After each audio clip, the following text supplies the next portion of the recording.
கர்த்தருக்குள் பிரியமானவர்களே, மார்ச் 26 இன்றைய பனித்துளிகளின் தலைப்பானது பிரகாசியுங்கள்.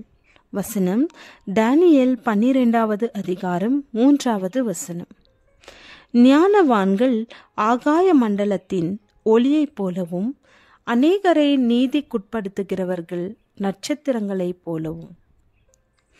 நம்முடைய தேவன் நீதியின் சூரியனாக இருக்கிறார். அவரால் படைக்கப்பட்ட சூரியன் பகலை ஆளுகிறது. அதன் காந்திக்கு மறைவானது ஒன்றுமில்லை. ஒரு நாள் கூட தன் ஒளியில் மங்காமல், தன் பாதையில் பராக்கிரமசாலி போல் ஓட மகிழ்ச்சியாயிருக்கிறது.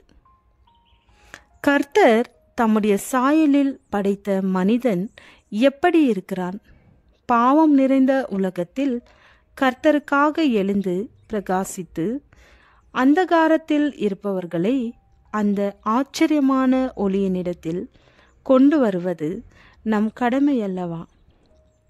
நீங்களோ உங்களை அந்தகாரத்தினின்று தம்முடைய ஆச்சரியமான ஒளியிடத்திற்கு வரவழைத்தவருடைய புண்ணியங்களை அறிவிக்கும்படிக்கு தெரிந்து கொள்ளப்பட்ட சந்ததியாயும், ராஜரீகமான ஆசாரிய கூட்டமாயும், பரிசுத்த ஜாதியாயும், அவருக்கு சொந்தமான ஜனமாயும் இருக்கிறீர்கள்.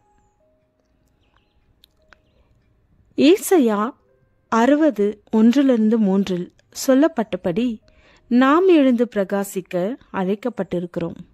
விழிப்புடன் இருக்க வேண்டும். பரிசுத்த ஆவியானவரை வருத்தி நம்முடன் இருக்க கெஞ்சுவோம். மோசே இருமுறை 40 நாட்கள் இரவும் பகலும் கர்த்தரின் சமூகத்தில் உபவாசித்து அமர்ந்திருந்தான்.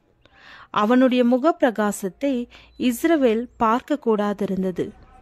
மோசே சாட்சி பலகைகள் 2ஐயும் தன் கையில் எடுத்துக்கொண்டு சீனாய் மலையிலிருந்து இறங்குகிற போது தன்னோடு அவர் பேசினதினாலே தன் முகம் பிரகாசித்திருப்பதை அவன் அறியாதிருந்தான். ஆரோனும் இஸ்ரவேல் புத்திரர் எல்லோரும் மோசேயை பார்க்கும்போது அவன் முகம் பிரகாசித்திருப்பதைக் கண்டு அவன் சமீபத்தில் சேர பயந்தார்கள். நாமும் ஜெபத்திலும் உபவாசத்திலும் தரித்திருக்கும் போது ஏராளமான மக்களும் ராஜாக்களும் அந்த ஒளியினிடத்திற்கு கடந்து வருவார்கள். வட இந்தியாவில் அடிக்கடி ரயில் விபத்து நடப்பதுண்டு. அதற்கு காரணம் ஸ்டேஷன் மாஸ்டர்களின் உறக்கம்தான். அவர்கள் வேலைதான் என்ன? அவர்கள் தங்கள் கையில் இருக்கும் விளக்கை அசைக்க வேண்டும். சிவப்பு ஒளி என்றால் வண்டி நிற்கும், பச்சை ஒளி என்றால் வண்டி போகும். வாழ்க்கையில் சோம்பலாயும் நிர்விசாரமாயும் இருந்தால் ஆபத்து கட்டாயம் வரும். அதே போலத்தான் நம் ஆவிக்குரிய வாழ்க்கையும் இருக்கிறது.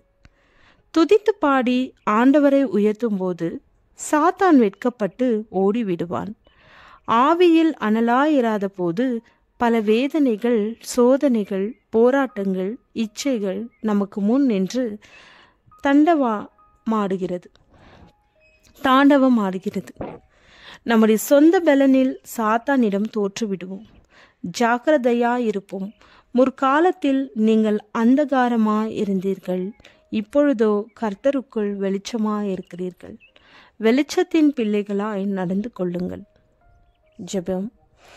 நாங்கள் எழுந்து பிரகாசிக்க உம்முடைய ஆவியானவர் எங்களை செம்மையான வழியில் நடத்துவாராக. ஆமென்.